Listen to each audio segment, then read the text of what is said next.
All right, so today we're going to be diving into a project that may surprise you in terms of its adoption rate and some of the things that it could affect long-term, especially in this next bull run. We'll break it all down for you guys today. You don't want to miss it. My name is Paul Barron. Welcome back to the Tech Path. Before we get started, I want to thank our sponsor, and that is Tangem. Self-custody is the new black, and Tangem is one of the best places to do it. If you want a self-custody wallet and you're looking to get your tokens off the exchanges and into your own hands, do it through Tangem. Obviously, the easy way to go there is just visit their website, tangem.com. Hit that Get Tangem right there at the top, and you'll have an option to do a couple of things. You can get into a 3-card set or a 2-card set, but the key here, go to the 3-card set, because this will give you a backup along with ones that you can carry. You pair this with a very slick app, and boom, you've got a great self-custody wallet to use. Use our discount code. The link is down below. It'll help the channel out. We appreciate it. All right, so let's get into a couple of topics today. And one of the things that we do here on the network is we try to put together these narratives through research. And we dive deep into projects, we'll look at data, we look at sentiment, we look at all sorts of things, along with the fundamentals of where these projects are rolling. One of the things that starts to open up is adoption. Adoption is one of the curves that I think everybody is kind of tracking right now, because the possibility of adoption, not only in Web3, but also in crypto in general, are going to depend on major companies being involved. Here's a good example, Bob Iger. Remember, this came from all the way back in March of 2022. Bob Iger gets into the metaverse business. Remember that he left Disney, went into work in the metaverse and also within Web3. And he started working with a project out there. You guys will probably remember this, but this was Genies. And it was one that I think started to open Iger's eyes up to what the potential was for what could happen within crypto and blockchain. Now, part of this started to play into tests that were already being conducted over at Disney's kind of skunkworks labs. And I want to play a clip for you, because this goes into the things that Disney was doing at the time. Listen in. Today, the Walt Disney Company is once again transforming entertainment by combining extraordinary storytelling with innovative technology to create an even larger, more connected, and more magical Disney universe for families and fans around the world. So thinking about NFTs and locations and Disney's portfolio of brands, it seems like such a fun and interactive way to engage with our fans. Let me show you how it works. See all the locations where you can unlock a Disney original character. Once you're close enough to the landmark, you're able to open it up and unlock Pluto. Boom! We're looking to simplifying the process by starting with things like QR codes. You can simply scan a QR code and get your wallet generated, and then get your very first NFT for free, and basically just enter the space without even knowing it. And then also, when it's time to purchase the NFT, you can do it directly there. When it's time to redeem for merchandise, you can easily do it there. So we're trying to simplify all those different places that are currently fragmented in different places and bring it all in one location.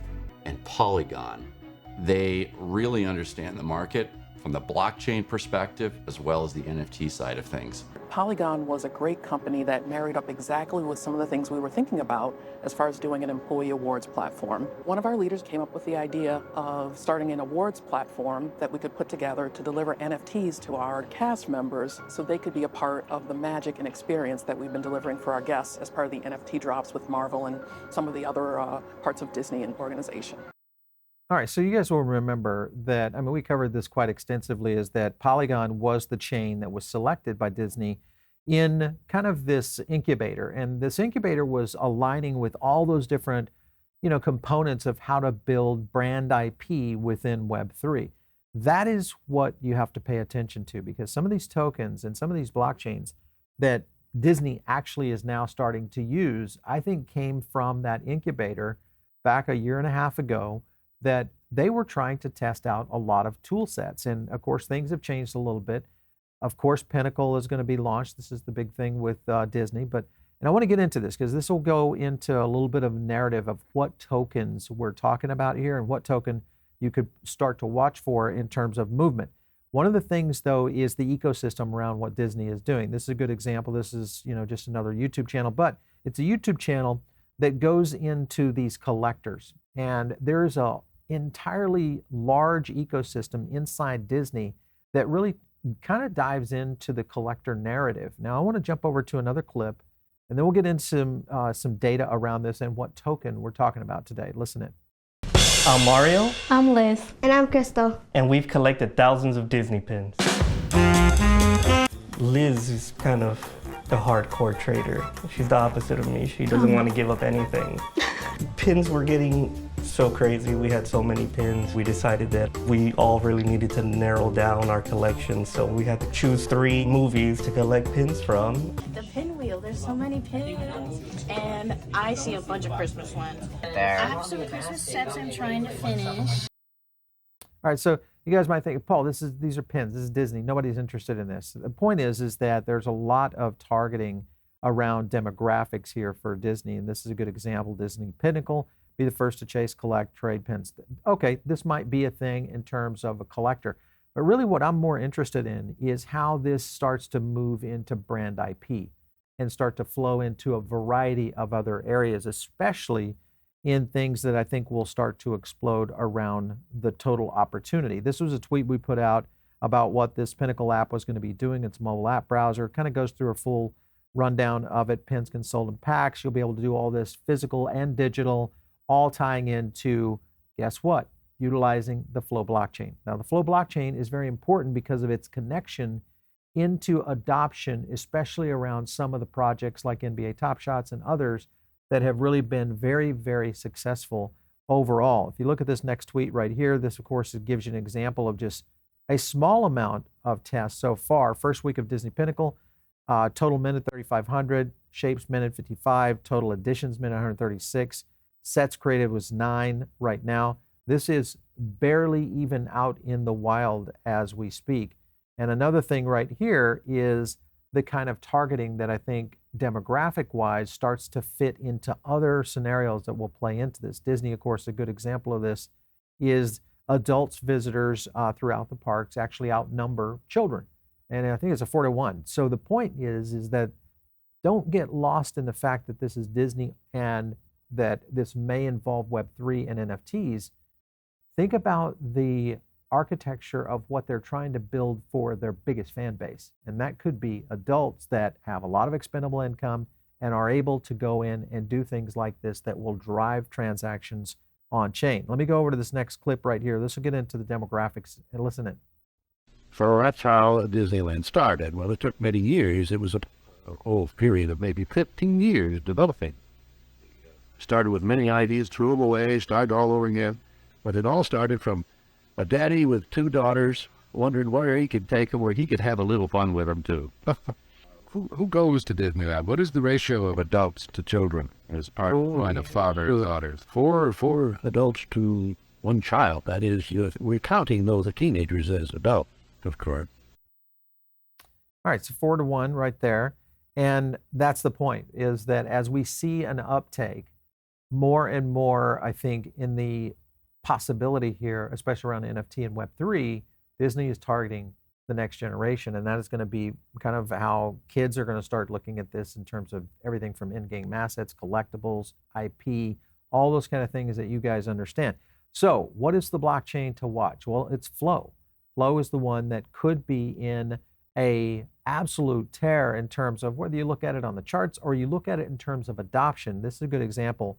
Remember that Flow used to have basically kind of like an Ether scan for Flow, the blockchain, and they went dark, and then just recently some, reemerged, and now we've started to see a little bit more data on what appears to be maybe subnets on these smart contracts. So what does this mean? This means that we're starting to see transaction volume start to lift on Flow. That, of course, is going to start to see pretty significant numbers. And if you look at this right now on Flow, I mean, look at that on the high around 800,000, 700,000 down to around 400,000, but it kind of maintains this 400,000 transactions. And if you compare this to others out there that you guys recognize, let's take a look at Avalanche. Here's a good example right here of Avalanche. If you go to Avalanche after that spike, transacting around 770,000, then you can go over here, look at a typical around 600,000 to 700,000 holding. And in comparison, that's a good example of uptake of a chain. And the reason all that works is because of the projects that are starting to use this to generate those transactions. Obviously, that creates a big move within the overall chain dailies. And if you look at the daily transactions, just an example, this is the 3-month right here. There's AVAX to kind of see right there. And you can kind of see these explosions. And the point behind this is NFTs have started to, and I shouldn't say just NFTs, Web3 in general has started to move into mainstream. And mainstream adoption, whether you look at loyalty, brand IP, programs like this that Disney started to roll out, all of this starts to connect the dots around really how and what chains are going to win this. And I think Flow is going to be one of them. I want to jump over here. This gets into just an example of the NFT stats for Flow. There's NBA Top Shot, NFL All Day. This, of course, is all Dapper Labs, yes. UFC is in here. And you can kind of flow in, no pun intended, flow into all of the different projects that they have going. And it's pretty interesting. This number 24, though, right here, Zeedz, I want you to watch this one because there's some things that are happening with them in terms of the interactive capability of NFTs. All right, so I want to jump to a clip real quick. This is explaining Flovatars, and the reason this technology is unique and important because Disney is going to be one of many that are going to start to utilize this in Web3 applications. Listen in. At Flovatar, you decide how to make your own NFTs.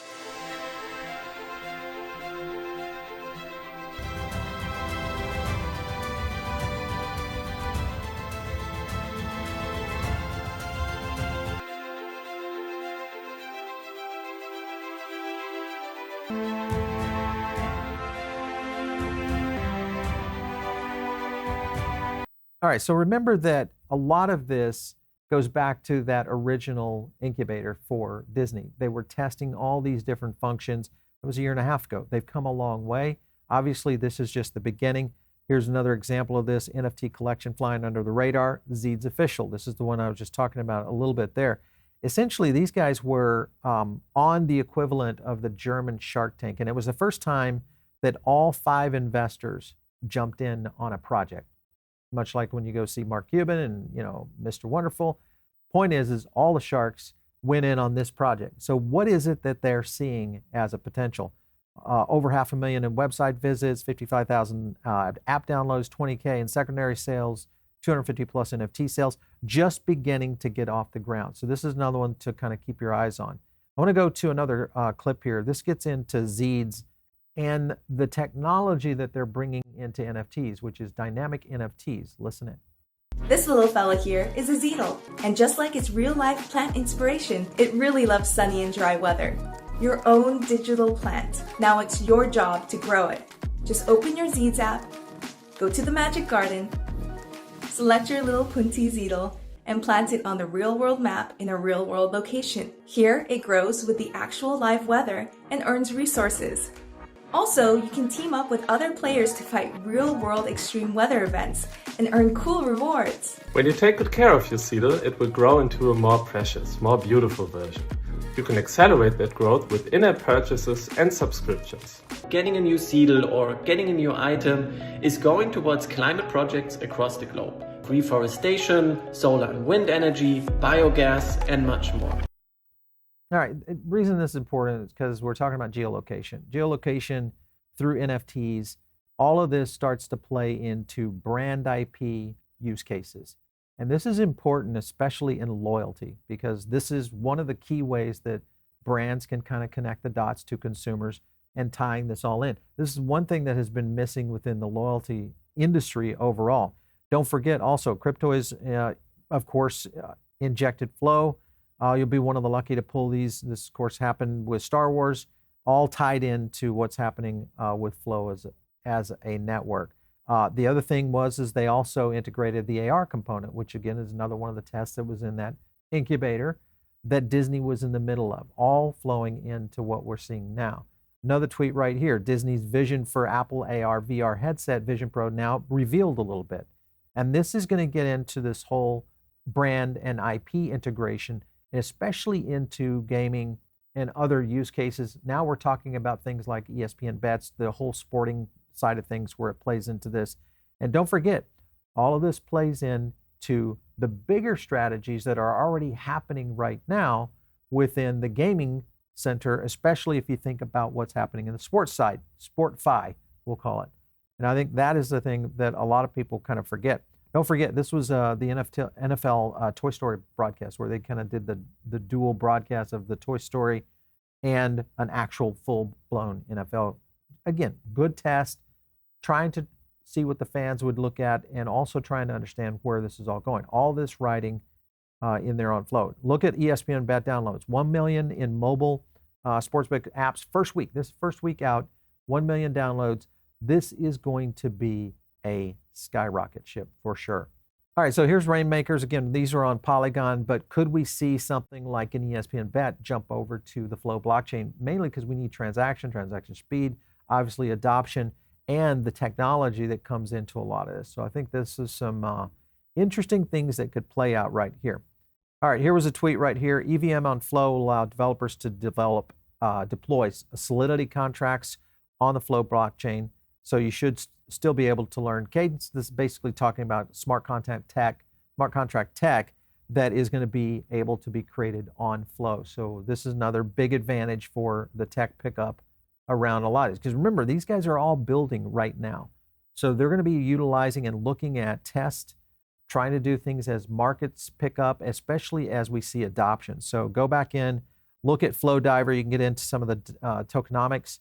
Remember that the tokenomics, 5% right now on the reward rate, tokenomics really solid on this project overall if you look at this. So this one right here, guys, I think is going to be one to really pay attention to in this next run. Now, some people say, all right, well, that's happening, but at the same time, Dapper Labs, they're doing some cuts. You got 9 months, after this NFT slump, a lot of companies started to kind of lose steam, so to speak.